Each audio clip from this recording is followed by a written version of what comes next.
Hi everyone, this is Team Rolex here, and in this video, we're going to present our final group project for the class Data Mining and Machine Learning. My name is Hannah, and I'm here with my teammates Francis and Loic. So, the premise of the final group project is to work with a dataset that consists of tweets, some of them being about a real disaster, while others are not. Our job is to build a machine learning model that can accurately classify a tweet as disaster tweet or a non-disaster tweet. So, in this video, we'll briefly go over what we've done in this project, what we discovered, and how we tackled the process of finding a classifier that returns the best accuracy. So, without any further ado, let's get right into it.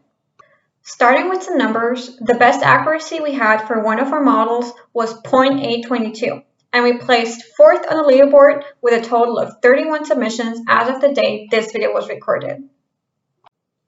Now, as always, before we do anything with the data, we should first explore and analyze it in order to get a better idea what we're dealing with in the present case.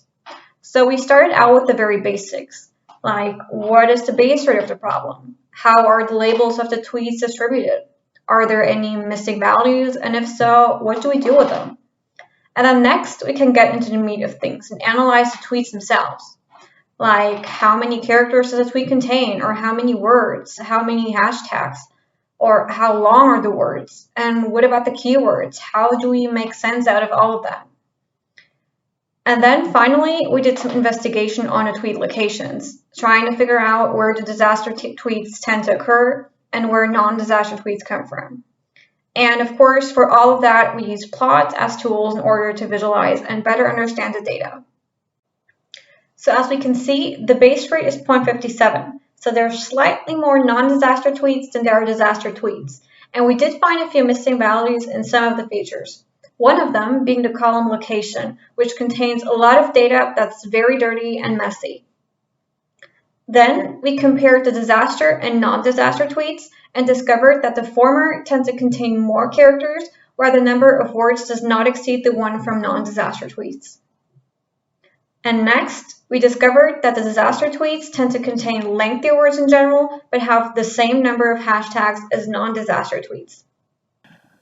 For the keywords for disasters, we noticed a great variety of them, as we can see here on the graph.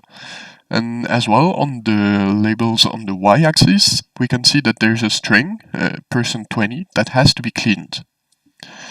For the tweet locations, we can deduce that a lot of them come from unknown location, and there's some duplicate that tell about the same place. So, for example, USA and United States both speak about the United States of America, but are considered two different locations by the machine. And by the way, we can see as well that a lot of tweets with known location originate from that country, so USA. The challenge here for us with this tweet location feature is to be able to refine the location feature so as to give the model useful information. Regarding the data cleaning, we defined the following kind of cleaning parameters and perform the following actions. So, replace the string %20 with a simple blank space, re-encode and decode the text to remove the Unicode literals, removing strings from special characters like amp and so on, removing hashtags, mention, retweets, also removing punctuation elements, casting everything to lowercase, and performing some spell checking, stemming and lemmatization. We also removed some stop words and did some basic location feature cleaning. And so we tried different configuration of those cleaning parameters to see which one was best in combination with which other, but generally it was better to just clean everything off. Next comes feature engineering. In this step, we enriched the data before giving it to the algorithms, and that's where we had to be creative. To begin with, we decided to retrieve a country from the location column when possible. We started by using the PyCountry library.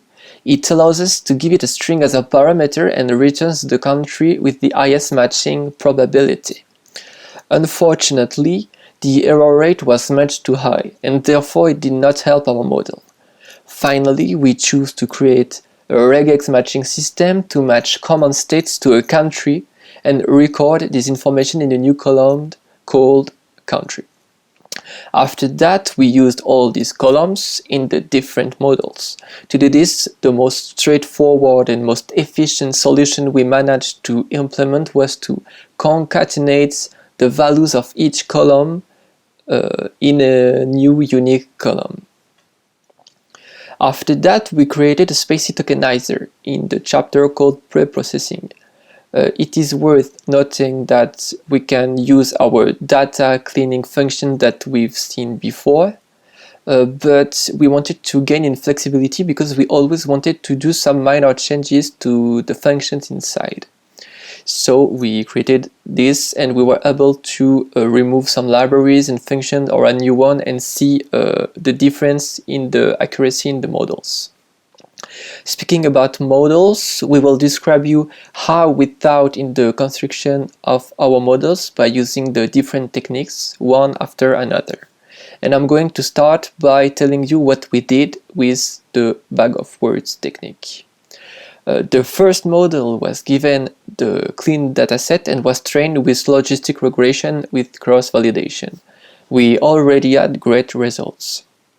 As the weeks went by, we iterated with the new techniques we saw in the lab.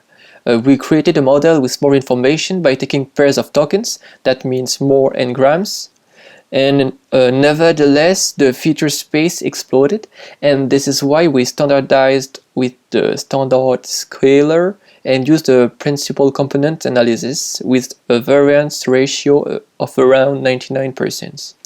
This allows us to not to lose too much information, to have a feature space in which it is possible to train a classification algorithm within an acceptable time. As an extra, we tried with the decision tree classifier and a grid search CV, but it has the worst results because of not being able to generalize better than the logistic regression does.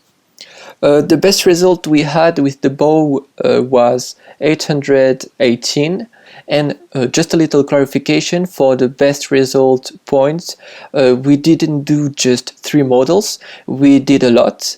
Every time with many parameters tuning to understand better what's going on, but here we present you the highlights.